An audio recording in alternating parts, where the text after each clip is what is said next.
Welcome to another edition of Odyssey House Journals. I'm Randall Carlisle, along with Rachel Santizo. Hello, Randall. And our guest, Sequan. Thank you for coming. Absolutely. We're going to get to you in a second. We usually try to impart a little knowledge at the beginning. And this is interesting. Would you think, I'll ask both of you, do you think it'd be dangerous to, however you ingest it, smoke it, I guess, marijuana while you're pregnant? In massive amounts, I would imagine. I'm going to say yes. I was amazed. Say yes. And I know this is a study from adolescent brain and cognitive development study at the University of North Carolina, I think. And it said that exposure to cannabis during pregnancy is associated with a higher risk of developing mental health problems in the kids' early teen years. So it doesn't show up till after that. And they found that children who had been subjected to prenatal cannabis were at higher risk of developing disorders like ADHD, aggressive behavior, conduct disorder, and rule-breaking behavior, which would include substance use. But they don't say why, but that's like completely acting out. I was wondering what the mental health diagnosis study, would be. Though, but, so if you're a pregnant mom and you're smoking pot, you might want to think about that. Was kind of hard for us to answer. That was interesting. Well, it's hard because you threw us off. They don't give a good reason for this. You know how it is. How it goes to the fetus and affects brain development. I mean, I'm not saying go out and smoke a lot of weed when you're pregnant, but we also take like mental health meds and different kind of meds while you're pregnant. Right. So that's why I was like, I don't know. And we say that's okay. Yeah, right? like which is. And I think don't we also say that like one glass of wine, like Suboxone's okay if you're pregnant? Yeah, and one glass of wine a day. Well, I think early teens. Rule breaking is a must anyway. Yeah, it hits here. We can't rob you from your experiences. Yeah, I know. So Sequan is our guest today, and we're actually going to cover a topic that we have never covered before. You're a first. Yes, Queen. Thank you for doing that. I talked to Rachel about you because I didn't know anything about you, and she said you talk openly about HIV. So maybe just tell us briefly your story and what you do now. So I openly talk about HIV and hepatitis C. Right. That's my specialty in life now. And what do you mean specialty in life? What's your specialty? HIV and Hep C. Okay. Yes. How did that become a specialty? So 26-year injection drug use career. So you're a specialist on HIV, Hep C, and a career specialist on injection. Yes, a PhD in injection drug use. Well, Dr. Sequan, continue, if you will. Almost 10 years ago, the choices I made in my addiction led me to becoming HIV positive. And that was just a great reason to stay in the needle. Just the stigma behind it and the shame and the guilt of not only being a drug user, but now I have this disease. And was it because of sex or because of the needle? No, sex. And it was actually given to me on purpose, unbeknownst to me. You're kidding? No. Yeah. I'm going to infect this person with HIV because I have it. He's a repeat offender. Yeah. So that's why, safe sex is important, or knowing your status. Just saying. So about, I've had it for 10 years. I've been in recovery for 3.5. So just after having it for about 5.5 years, I met someone else because I stayed in that relationship, super toxic, because I thought no one else was going to want me. Because of the HIV. Yes. Okay. But then I met a knight in shining armor of sorts. Who they still exist? Yeah, I know. Yes. Jeez. Any brothers, sisters? And he actually pushed me to start speaking out about it. So I got into recovery and I started speaking out about it. Which is a tough thing to do, right? Oh, yeah. I didn't tell my family for the first 5 years that I had it. Really? Mm-hmm. And I think it's interesting. So tell us how you met him, because I would imagine being HIV positive, coming from like core issues or trauma, or having to express that you are HIV positive. Mm-hmm. Kind of like I was like, oh, do I tell people I'm in recovery? Do I not? How was that being HIV positive and starting to date again? Yeah. Do you do that on the first date and say, Yeah. oh, by the way? Or, It was one of the scariest things I've ever had to do. We went out on 2 dates, and I was like, oh, I can't start this relationship off on a lie. And I don't want to have secrets. So after the second date, I sat him down and was like, okay. Oh man. we need to have a talk. Yeah. And I said, I'm on medications which make me undetectable, which means I cannot transmit the virus to you. So you're safe, but I have to let you know that I'm HIV positive. And my face turns bright red, and I'm just like, Sweaty. no. Yeah, ready for rejection. Yep. Yeah. And he sat there for a minute, and he said, well, what does that mean for me? I said, well, it doesn't really mean anything for you. I'm undetectable equals untransmittable. So, but I have to let you know just because it's the human thing to do. Right. And he said, well, I don't care if you have HIV, just as long as I get to have you. Whoa. I know. A true knight in shining armor. So then our journey began. So we got into recovery together because we met while we were using. We got into recovery together and started a nonprofit together. What was your drug of choice before we Meth. talked? Meth? Mm-hmm. And can we describe just a little bit about medications? Because I know for me, like I use the needle. So when I got tested, I'm like, if I came up with Hep C or HIV, that's it. Mm-hmm. Game over. Like Which I'm not can be even going to. transmitted Right. for injection drug use. Right. And I'm going to Yes. die. Like, And so what are the medications? Like, I'm an old fart, and I grew up. I grew up through who was the kid in Indiana? Ryan White. Yeah. Mm-hmm. And I grew up through the period where you stay away from me if you have HIV because I'm going to get it. And people were scared of people who have HIV. And now, because of drugs, it's totally manageable. Yep. You're not going to die. like your life is not over, is what I'm so trying to. my very first doctor's appointment, the doctor comes in. First thing she says is, "Can I have a hug?" I was like, yes, you can, because I'm in a scary hospital. Oh my gosh, I'm in the infectious diseases clinic, which is a horrible name enough as it is. Yeah. So I gave her a hug, and she said, I just want to let you know HIV is not a death sentence. It is a manageable life sentence. So I love that. I know, right? Yeah. And the medications I'm on, my T cell count is just as high as any other normal, healthy adult. I'm undetectable, which means I cannot transmit the virus. So I love it. it's basically in total remission.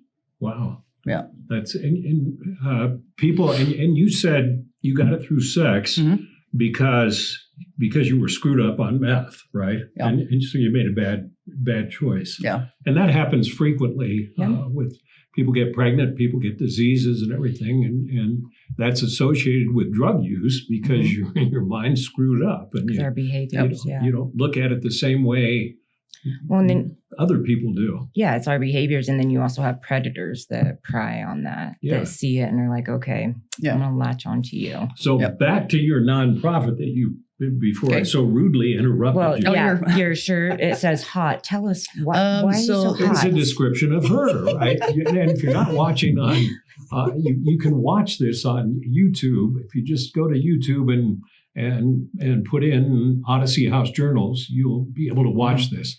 Otherwise, you could be listening. And I forgot this during our last podcast.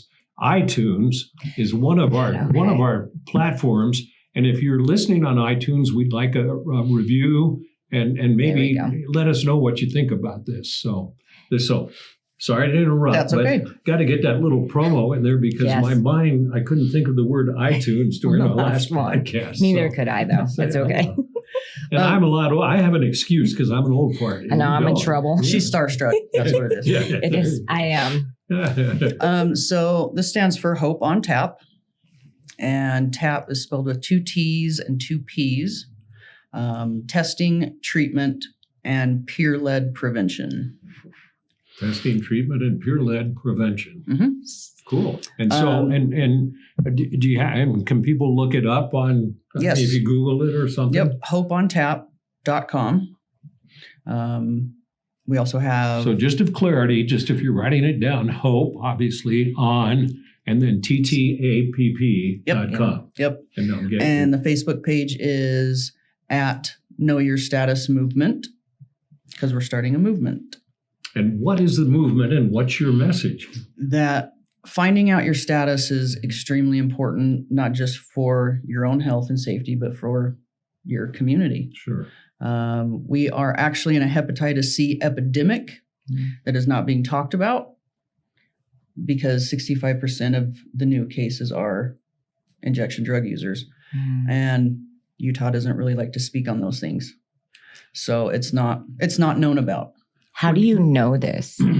What do you do to know this? So my nonprofit is mobile hepatitis C and HIV rapid testing. I link to care. I do medication delivery, client transport to appointments, case management. Wow. The whole 9 So you're out on the street. Yes. Yeah. So at Recovery Days, she had a booth and was testing people right then and there. And how to get tested for HIV or Hep C, what is it, a blood draw? Oh, it's just a finger stick. Really? Get results in 10 to 15 minutes. Really? Mm-hmm. Wow. Yep. And I serve 9 counties now, all the way from Ogden down to St. George. Yes. Wow. Yes. Mm-hmm. And right now I'm at over a 30% Hep C positivity rate of everyone. So a third of the people I test have hepatitis C. Woo. Yeah. And the good news, just like with HIV, is that there is treatment to actually cure Hep C. Mm-hmm.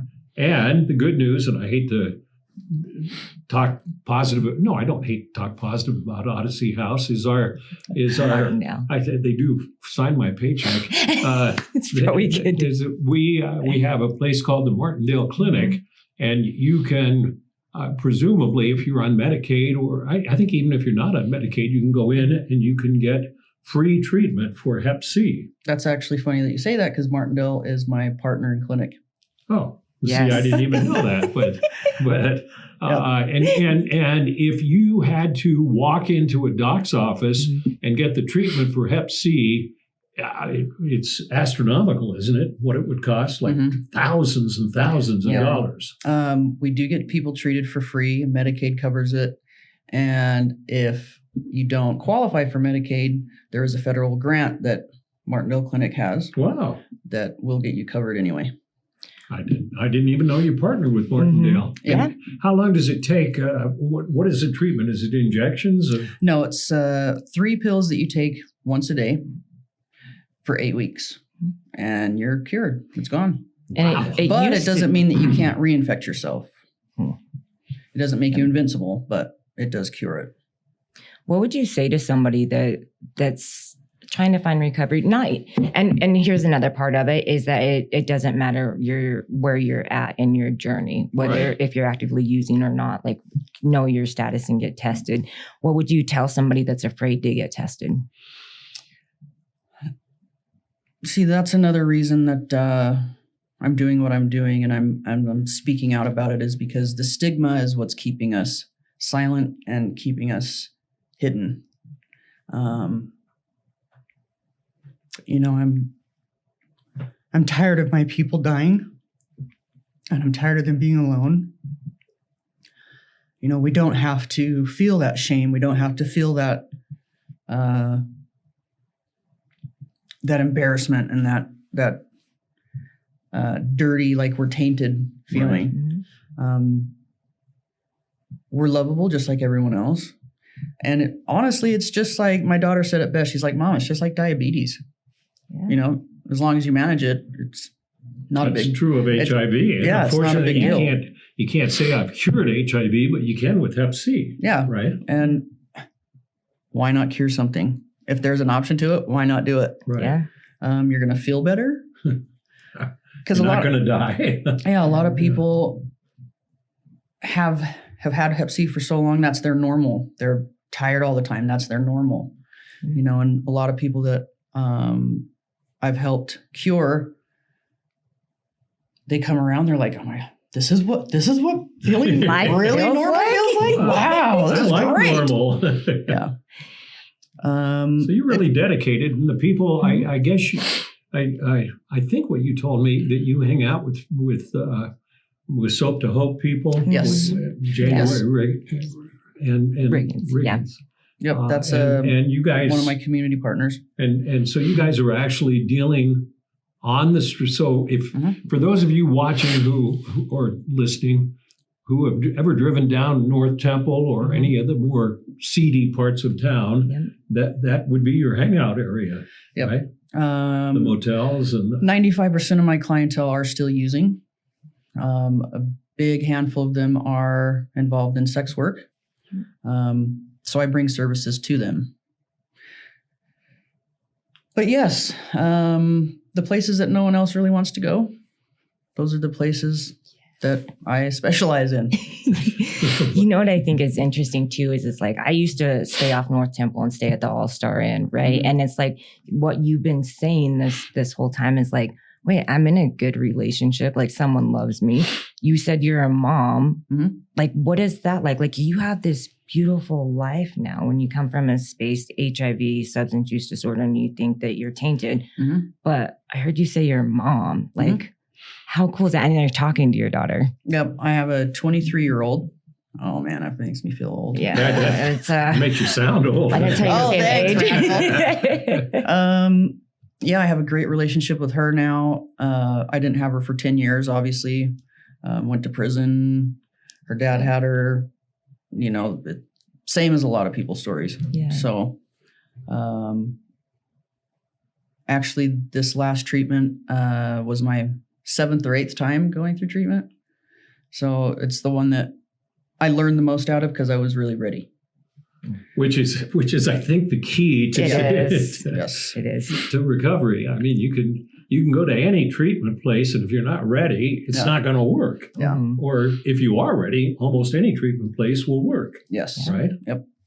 So my life now, I never thought I'd have a life like this. Never. And one of my counselors in treatment said, if you stick with it, your life in 5 years is going to be better than you could ever imagine. And it's only been 3.5. And I'm just like, just wait for the next year and a half Whoa. until 5 comes up. But yeah, I mean, if you have a passion, if you're passionate about something, put your all into it. You know, and I like to tell people that the thing that you're most ashamed of, like if you were, you know, sexually abused as a child, or you're a victim of intimate partner violence, the thing that you're most ashamed of that you don't want to talk about, that's the thing that you need to talk about the most. That's what you need to go advocate for. Wow. How can people help your nonprofit? I mean, do you need help or not? Always. Like, you don't need money, you don't need supplies, you don't need anything. So just really, what can people do for you? Because it's really admirable what you're doing, because you're doing something that other people don't, that no other groups do. I also educate. I do education classes for treatment centers. I'm a harm reduction navigator, HIV patient navigator for the University of Utah. Good for you. So cool. I dove in, and I'm actually trying to build a bridge between clients who are still using and the medical establishment, because I know probably 75% of us who are using have gone into like the emergency room or gone to see a doctor, and just, once they find out you're an addict, they treat you like garbage. Really? Mm-hmm. What get back to my other question, but like I'm curious. Like you say, you work with Martindale Clinic. Mm-hmm. Like if I'm high on whatever, and I, like, let's say heroin, but I do still want to go in and get tested for Hep C or HIV. Will they still take care of me? Yes. Jessica Arbogast at the Martindale Clinic. I call her my angel. She is an angel. I Yes. know. Because she's one of very few providers in the state who will treat you even if you are still using.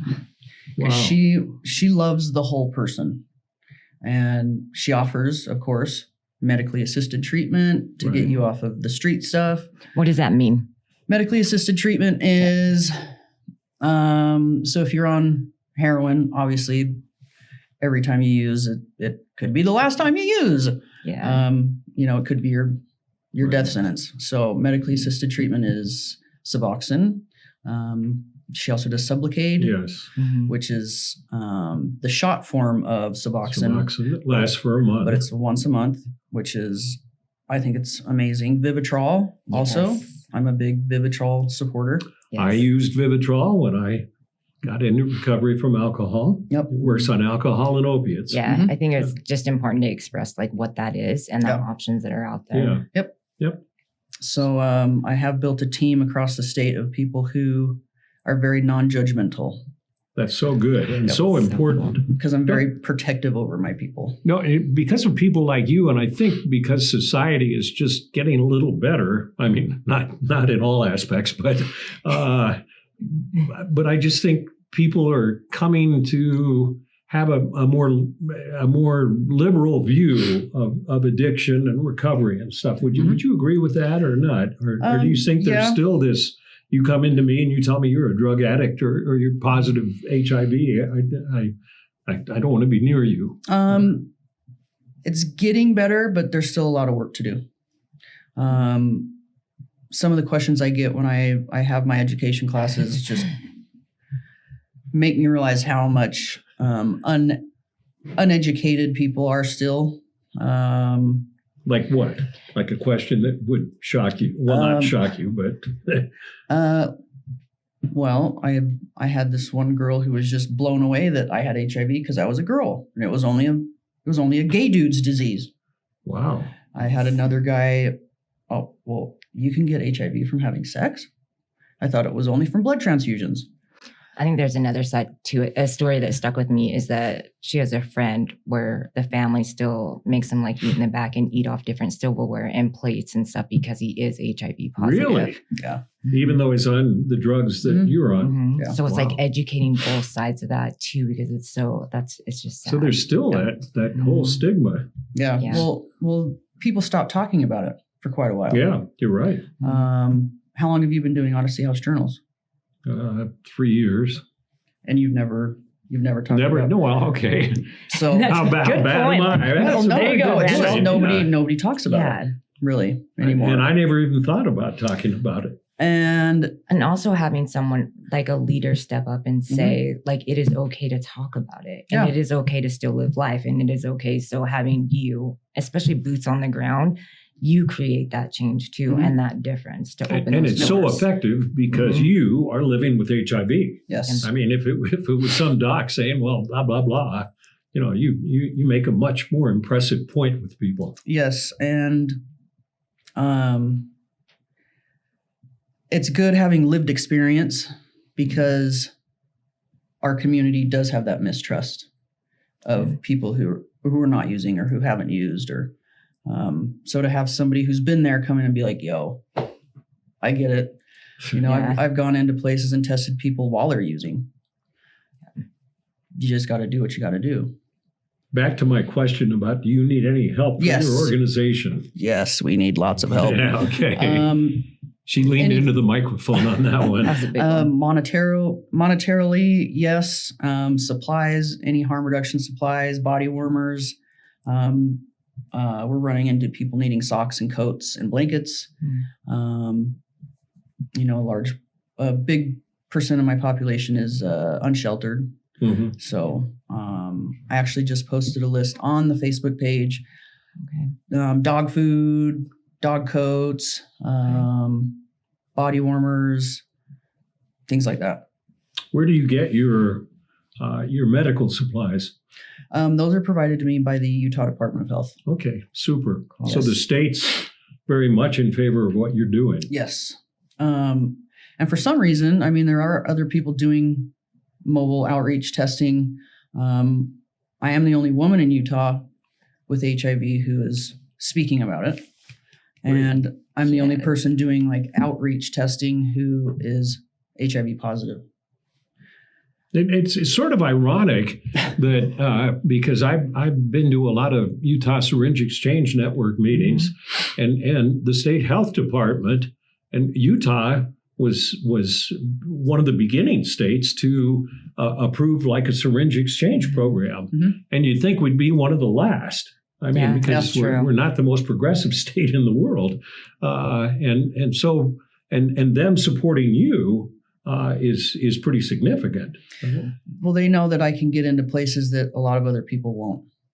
So you can get in anywhere, basically, right? Yeah. So the people out on the street know you and trust you. Yes. Which is so important. Very. You're saving a lot of lives. Yes. Well, she's not very humble about it either. She's like, I love that. Like, I am. It's humbling. It's very humbling. That's why I do what I do. Is I just had a client from Tooele send me a message saying, because of how kind you were to me and you helped me clear up my Hep C, I'm been off of heroin for 4.5 months. Wow. And has a job. Yes. So those are the rewards of what I do. Sure. You going to keep doing this, or do you have any other aspirations? This is it. This is it. Take over the world. Yes. Save the world. Yes. One test at a time. One person at a time. Yes. Well, you've been a wonderful guest. Yeah. Thank you. And I'm sorry. I apologize to you and the greater community that we've done like 130 podcasts and we have never talked about this, and we should have. That's something I'm trying to spread the word about. Is treatment centers need to start testing people, because honestly, most of your people have had really risky sex, and most of them have had a needle in their arms. You think? You need to test them for infectious diseases. I'm shocked. Right. You're talking about people who come into Odyssey House? Yep. Yeah. And treatment centers aren't testing when they admit their patients. So and it's healthcare, right? Like it needs to be addressed when they come in. So at Recovery Day, I actually tested quite a few clients from several different treatment centers who came up positive for hepatitis C, didn't know it. And so now their medical directors are working with me to maybe we should test our clients. He's been in our care for 6 years and he's been Hep C positive the whole time. That's the problem. Yeah. Wow. Well, you're making a difference in the world, and I thank you for that. Well, thank you for thanking me. Sequan, keep thank shining. you for thanking me for thanking you for blah, blah. Where's my thanks? Like, what's happening? Thank you for setting this up. You're welcome, darling. Ms.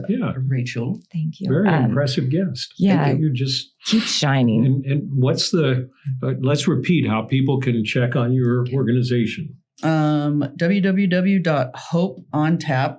TTAPP. Yep. HOPEONTTAPP.com. It's fun to say too. TTAP. We should do like a. Yeah. And Facebook page. I guess we're on Instagram. My daughter made me an Instagram page, but I'm not technologically advanced enough. I haven't even been on there one time. So thank you so much for being a guest. You've imparted some great knowledge and you're doing some great work. And thank you on behalf of everyone. Absolutely. Yeah. Absolutely. Thank you for being here, Rachel, as You're well. welcome. And thank you for watching another edition of Odyssey House Journals.